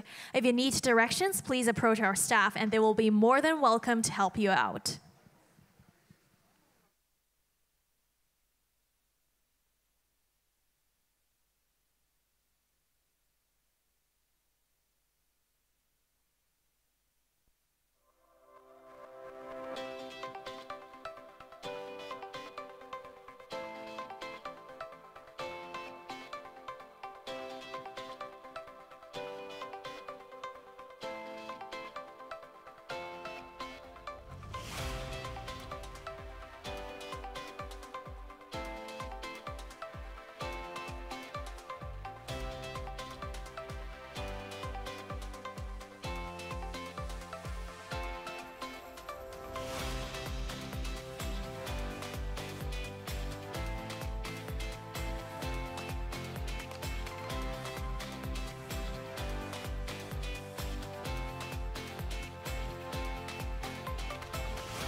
Testing.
Let us welcome once again our judging panel and our guests. Please give them a big, warm round of applause.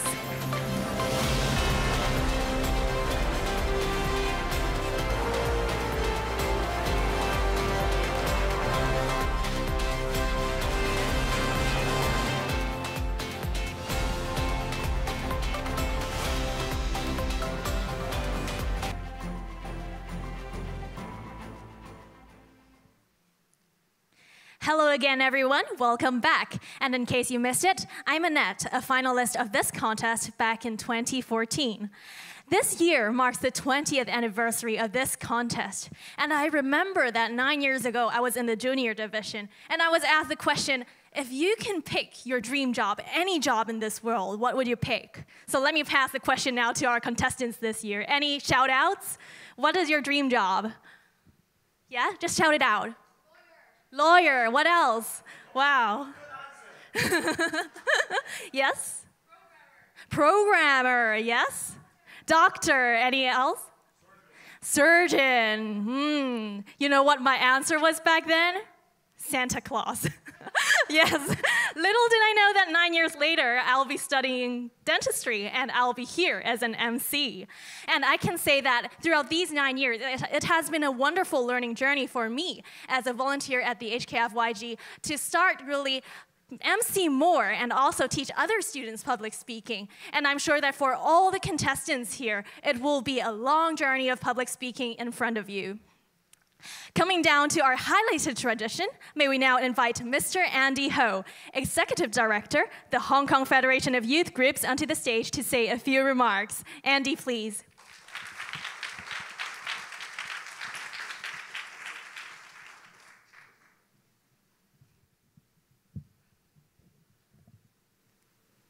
CM, Margaret, Susanna, Belinda, Jose, Rachel, all of them are very important person today because they have done a very hard job to do the adjudication.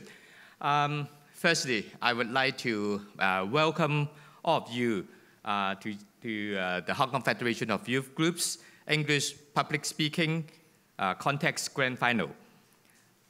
Firstly, my warmest congratulations to all the finalists. I think it has been a long journey for all of you, and you should be proud of your achievements. I strongly believe that public speaking, especially in English, is important to succeed in the future.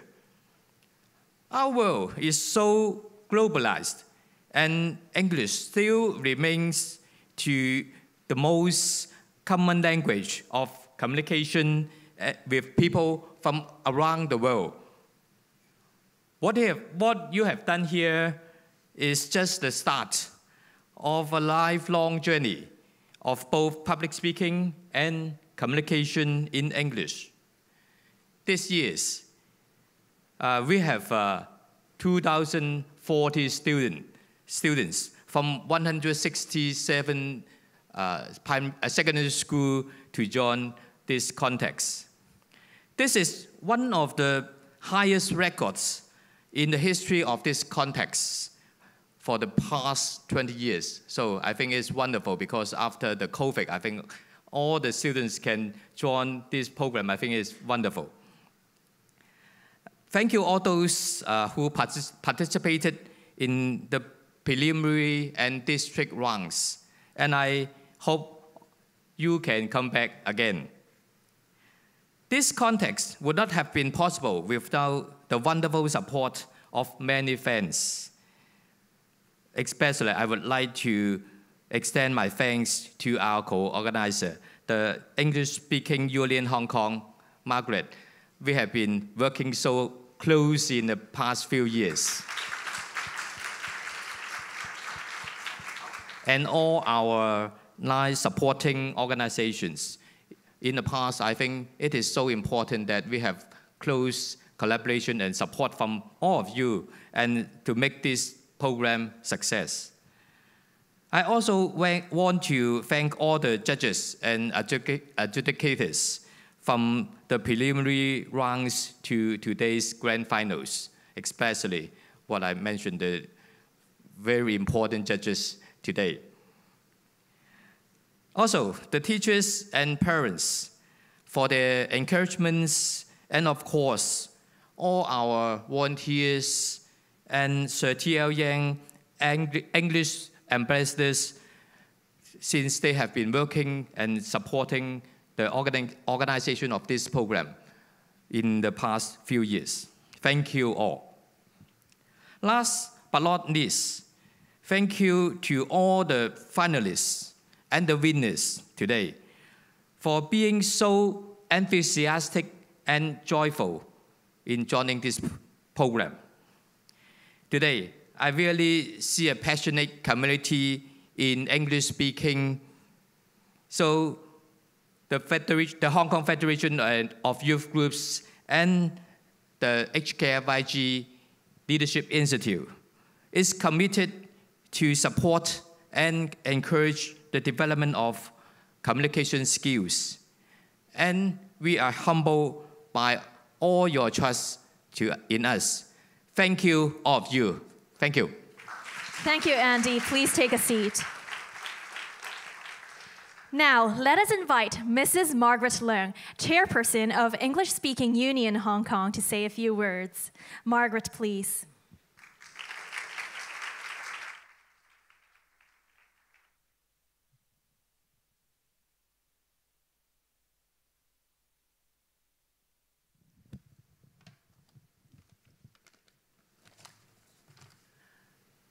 Mr. Ho, honored guests, parents, teachers, students, ladies and gentlemen, good morning. 2004, a very good year. That is the year when the English Speaking Union and the Hong Kong Federation of Youth Group started the public speaking contest. We are 19 years old, a very young and vibrant age. That is all of us, yes. While we take pleasure in noticing the standards and efforts of all the participants, they improve year after year. And the winner of today will go to London with other winners in May, which is next month, and in the same week as the coronation of King Charles III. So what a life experience if you can be there. You can't forget it for the rest of your life. Okay, now let me relax you with another game so that you won't remember the results for the time being. I would like to introduce you to a fun-filled but meaningful game. That is to prepare a 5 minutes video by chatting to your friends on camera. Not difficult, right? The theme is say no to cyberbullying. We can aim at possible experience, methods to eliminate, reduce, and how to get the best out of being bullied. Preparing students or even adults psychologically or otherwise to a better future. M21, Mr. Ho's, one of his subsidiaries of the Hong Kong Federation of Youth Group, is supporting the Santa Club of Hong Kong East, an international charity organization that has served Hong Kong community for 45 years with the mission of empowering the underprivileged through services and advocacy. The video competition has 3 categories: the primary school, of which we are here, the secondary school, and also the open category. It can be in English, Cantonese, or Putonghua with English or Chinese subtitles. It can be a drama, an interview, or informative sharing. all you need to do is a story with a positive connotation. Write a script, cast the actors, and act as a director. Telling them where to stand, what to say, and how to express with the facial and body languages. Isn't that fun? You are the director. So it will only take half a weekend and for a very meaningful course. You can, of course, talk to your parents, your cousins, or even your domestic helpers and their friends who may have nannied, bullied children, and they need your help. Prior to that, the organizers ran surveys and workshops in schools, and the result shows that school children think their parents and teachers do not understand and would not be able to help them with their mishaps. So it's a better way to have a simple, short video so that they can get solution from and comfortable with.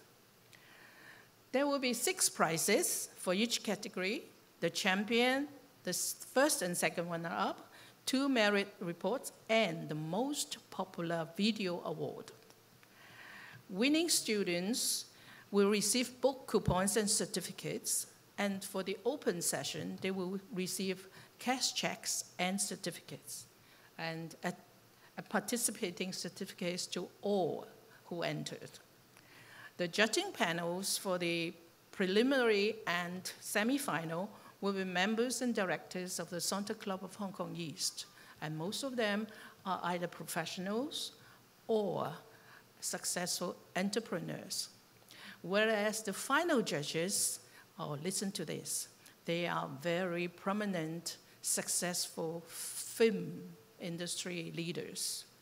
And they are Mabel Zhang Yunting, the renowned film producer and director, Mr. Winnie Zhang, the founder and owner of Golden Scene Film Distributor, and Mr.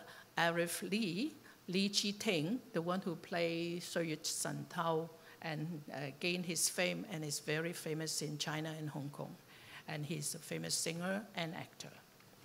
They will appear at the prize presentation in July.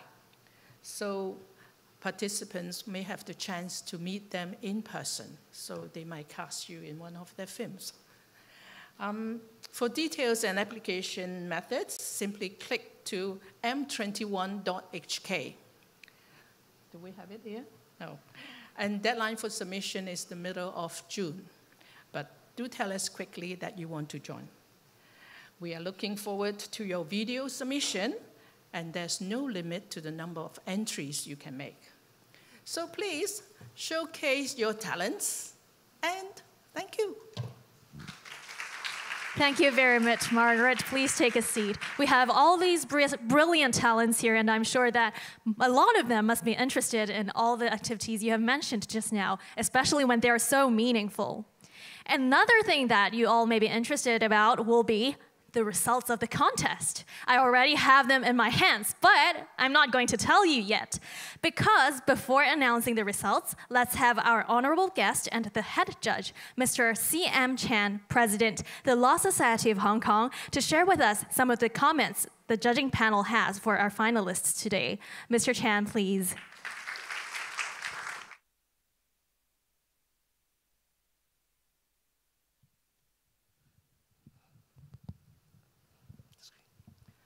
Thank you. Well, thanks for having me as the head judge of this year's competition. Always thank the good work of the Federation of Youth Groups of Hong Kong. This is my 3 minutes, all right? And except that I don't have the difficult questions from our question master. I'll be quick, because I know I'm standing between me and the results. But I think I do want to say a few things about the techniques, about the the standard that you've presented to the judging panels, because some of you will be going to London, right, next month, right? This is so exciting. I'm thrilled, to be honest, by the standard and the eloquence demonstrated this morning. Many of you know that I'm a lawyer by profession. Of course, advocacy is an integral part of our skill set. In fact, this is what sometimes we call it the art of persuasion. So using words, speeches, to convey your message, and finally, to persuade your audience. This is very important, not only in the legal profession, of course. You know, in all other professions, you do need to have that skill set.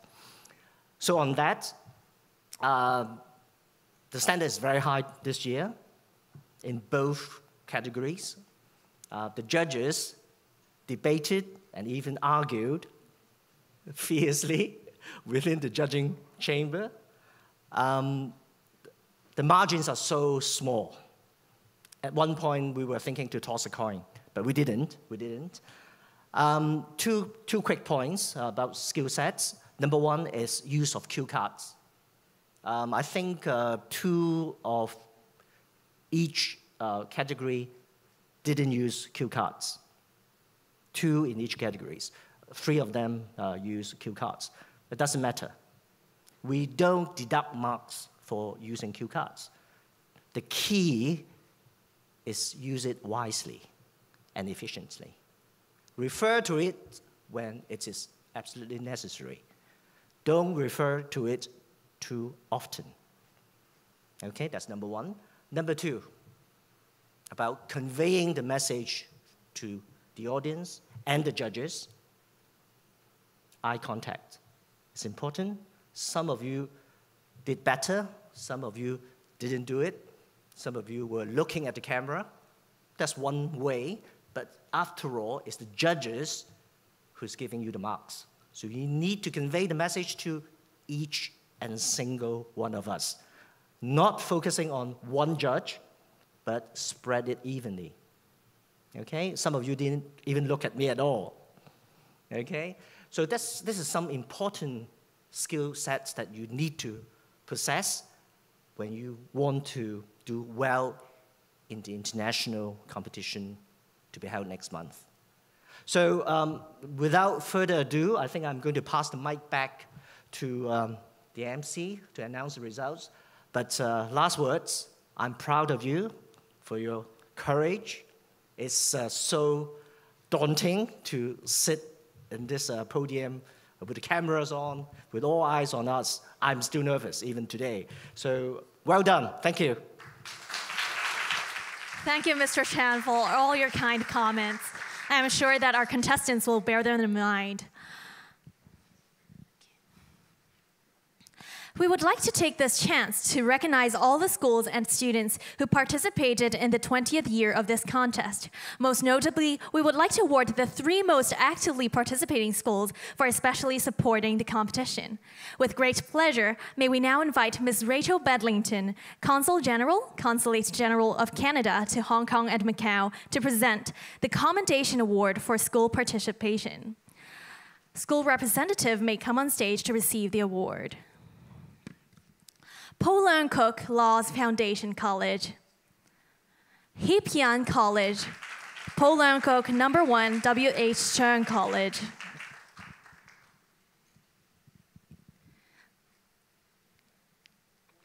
One step to the left, yes.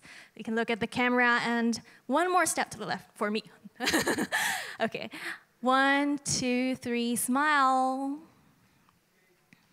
Okay, thank you, Ms. Bedlington. Please have a seat. Thank you to all schools for your immense support, and also to the students who participated in the contest. One more thing before the comments and results. For more suspense, we will first have the Audience Favorite Awards for our 2 gleaming audience favorites who have already emerged. Without further ado, may we invite Ms. Susanna Morley, Director of the British Council Hong Kong, on stage to present the award. Ms. Morley, please.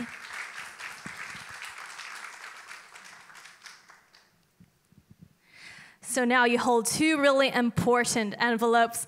Which division do you want to start with? So let's go with the Junior Audience Favorite Award first. Okay, so for the Junior division, the Audience Favorite Award goes to... Drum roll, suspense. To Joshua So. Joshua, congratulations. Please come on stage to receive your award. Here. I hope your mom gets you more egg tarts to celebrate this achievement. Okay, look at the camera for a really pretty snapshot.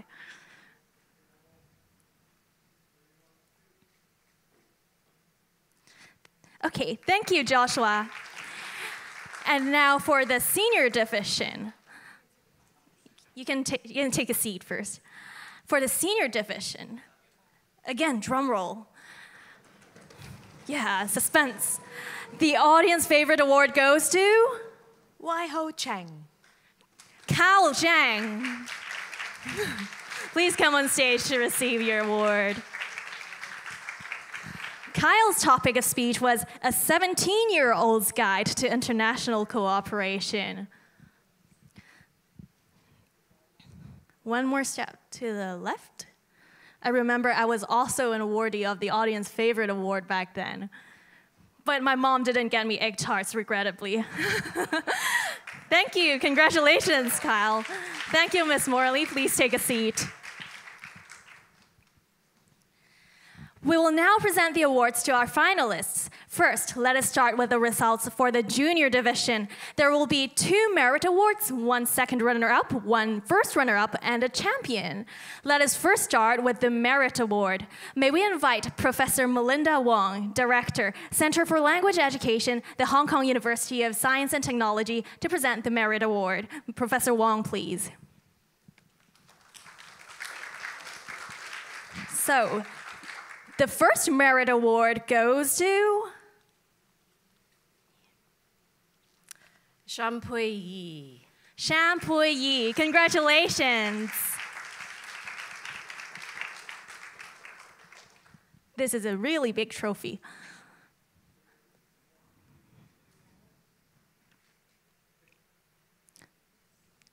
One more photo. 1, 2, 3. Congratulations, Pui. And now goes to the second Merit Award.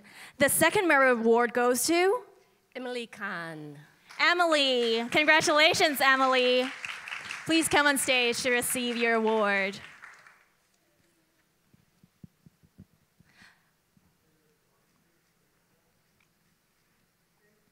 Congratulations, Emily. Thank you, Professor Wong. Please take a seat. Now we will present the top 3 awards. That's a tough decision, but the results are already out. So now may we invite Mr. Andy Ho, Executive Director of the Hong Kong Federation of Youth Groups, and Mrs. Margaret Leung, Chairperson, the English-Speaking Union Hong Kong, to present the prizes. Andy and Margaret, please.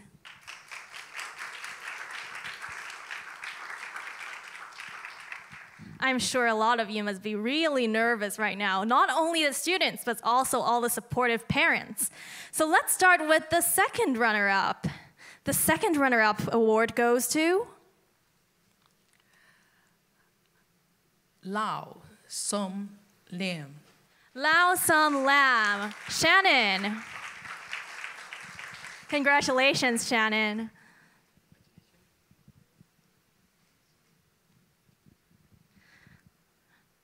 Look at the camera and have a big smile. Thank you. And now goes to the first runner-up. The first runner-up goes to? Chen Bo Wen. Bowen. Congratulations, Bowen.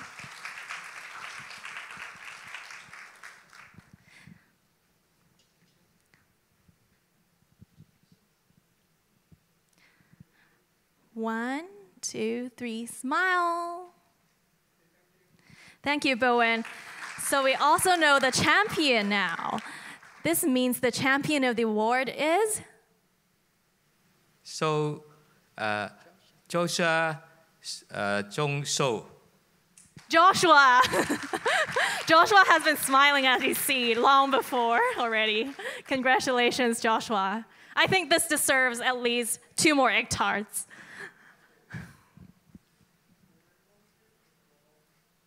A really, really huge smile on Joshua's face. Congratulations, Joshua.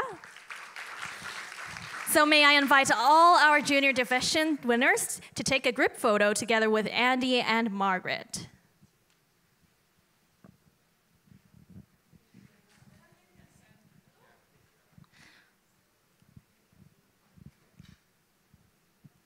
You may need to squeeze in a little bit to ensure that everyone will be captured.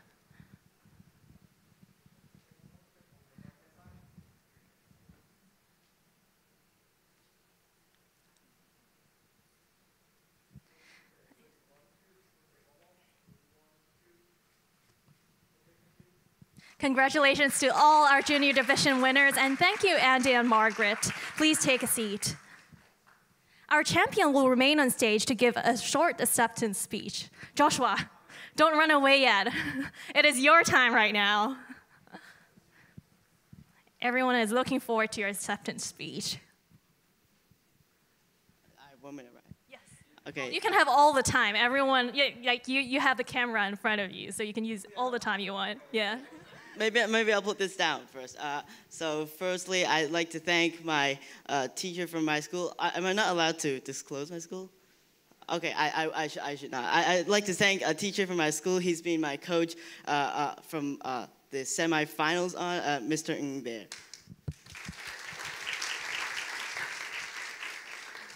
I also have to thank Mr. Woods, who helped me mark my speech for the first round. And I'd like to thank my parents for being supportive all the way and helping me time my speech. And I also have to thank the contestants for being great opponents so that I could have really a challenge today. And I also like to thank God for this opportunity and peace in my heart. Thank you. Thank you so much, Joshua. Congratulations.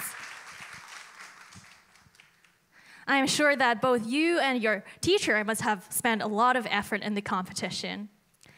And now we will be giving awards for the senior division. We will also start with the Merit Awards. Let us now invite Dr. Josie Lai, Director, English Language Teaching Unit, the Chinese University of Hong Kong, to present the prizes to our finalists. Dr. Lai, please.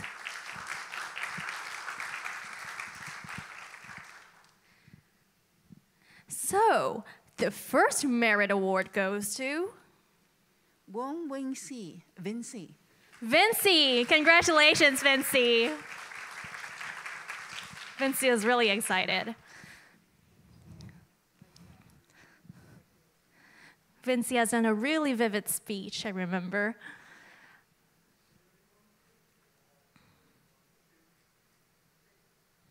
Congratulations. Dr. Lai, please remain on stage and announce our second Merit Award winner. The second Merit Award goes to Yashika. Yashika.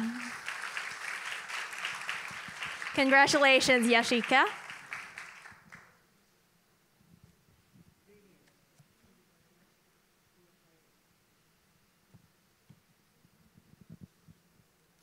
If I remember correctly, Yashika is the one who wants to be a lawyer. I hope that your dreams will come true. Thank you. And now, let us invite Mr. Andy Ho, Executive Director of the Hong Kong Federation of Youth Groups, and Mr. CM Chan, President of the Law Society Hong Kong, to present the prizes. Andy and CM, please.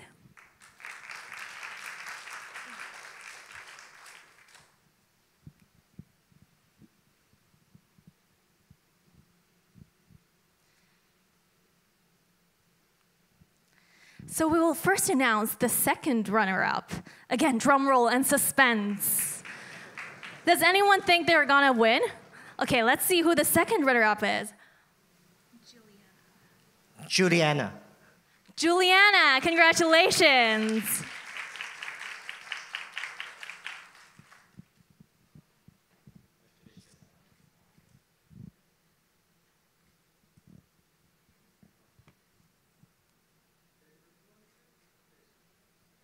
big smile on all the faces. Thank you, Juliana.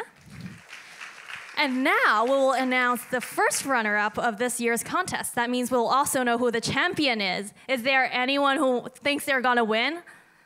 Or shout out their names, who you think is gonna win? Okay, suspense again. So let us announce the first runner-up then. Shampoo Yan. Shampoo Yan. Congratulations.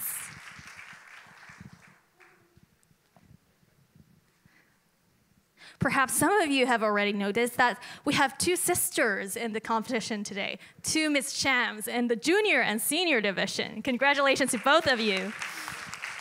And I guess we now know who the champion is. The champion of the senior division is? Chang Wai Ho. Mr. Chang. Congratulations, Kyle. No, you're not dreaming. Maybe I should pinch myself so I wake up later.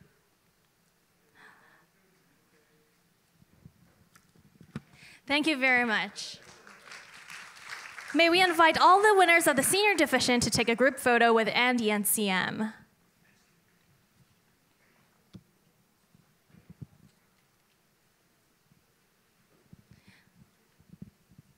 You may need to squeeze in a little. All of the finalists today have performed really well, and I'm sure that it was a really hard decision to make.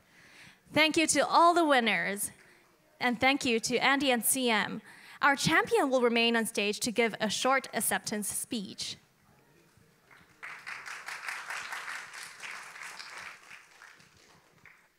Before I begin, I would just like to ask assurance from the judges that whatever I say will not be judged, I suppose. Will I be judged? No. Okay, let me start by saying that I think the SDGs are very unrealistic. So, since the competition is over, I can really just put it all out there. But first of all, I would really like to thank my fellow finalists, Peony, Ashika, Juliana, and Vinci for being the best possible competition I could possibly have had. You guys pushed me to do better in so many facets of my game, and I really had to step up just to be able to. I really thought I was going to get a Merit Award before this, honestly, but I really want to thank you guys for being the best possible opponents and pushing me to do better in so many facets. And next, I would like to thank Mr. Robin Ho and Miss Yvonne Lee, who aren't here today because of other arrangements. But like Joshua, I don't think I'm going to disclose my school here, but I would really like to thank them for proofreading my grand final speech, especially Mr. Ho, because he put a lot of effort into it as well, and for really just motivating me and being there with me every step of the way just so I could get to where I am today. And next, I would like to thank my mom and dad who are in the live stream room right now. And I just want to say, Mom and Dad, I love you. Thank you so much for pushing me to do better, for giving me the opportunities to realize my potential as a public speaker, and for your unfailing support over the last 17 years of my life. And of course, I also like to thank the adjudicators for giving us so much advice, as well as giving me this very big trophy that can't fit in my bedroom. And finally, I would like to thank a very special group of people that have really pushed with me every step of the way, two of whom are sitting in the peanut gallery right now. So Anson and Carson, thank you guys so much for just doing my research, basically, and helping me write my question responses. You guys helped me so much during the district finals that I can't even put into words how much work you guys did. And I'd also like to, thanks also goes out to Candice, Manar, and Josie, who aren't here today because of school, but you guys pushed me so hard throughout the entire competition, as well as reminding me last night to keep my voice ready for the competition and motivating me to practice more so I could finally deliver my speech. It wasn't verbatim, it wasn't perfect, but I could deliver it, and in the end, I think that's what matters. Personally, I believe public speaking is a very niche thing.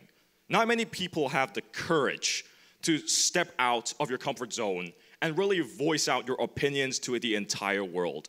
I believe that everybody should have that courage. Everybody in this room, contestants, friends, family, even well, I suppose the judges don't really need any courage, but what I'm saying is,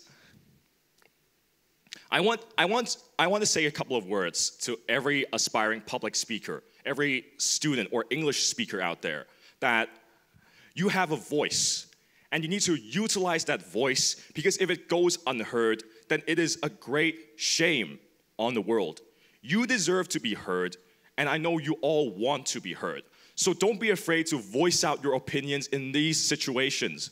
We don't have to do public speaking as just a competition. Do we really think that Greta Thunberg, Martin Luther King, all these great orators and speakers, did they really need a competition or a platform to voice out their opinions? You are who you are, and your opinion matters. So no matter what, you shouldn't be afraid. Have the courage to step out of your comfort zone and voice your opinions to the world. And I believe that, tying back to the competition topic, we would achieve the SDGs a lot quicker if you were willing to do that.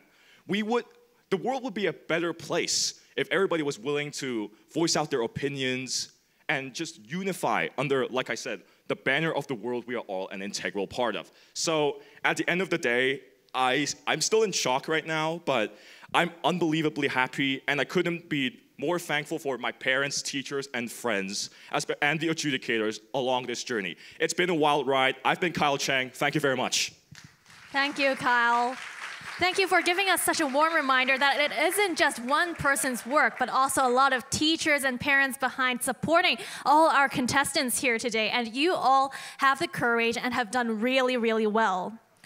This marks the end of the live stream portion of the ceremony. We hope to see all of you in person one day. Stay tuned to our social media channels for the latest updates of our programs. Before ending the ceremony, let's invite Ms. Alice Low, Deputy Executive Director of the Hong Kong Federation of Youth Groups, and Mr. William Chung, Director of the HKFYG Leadership Institute.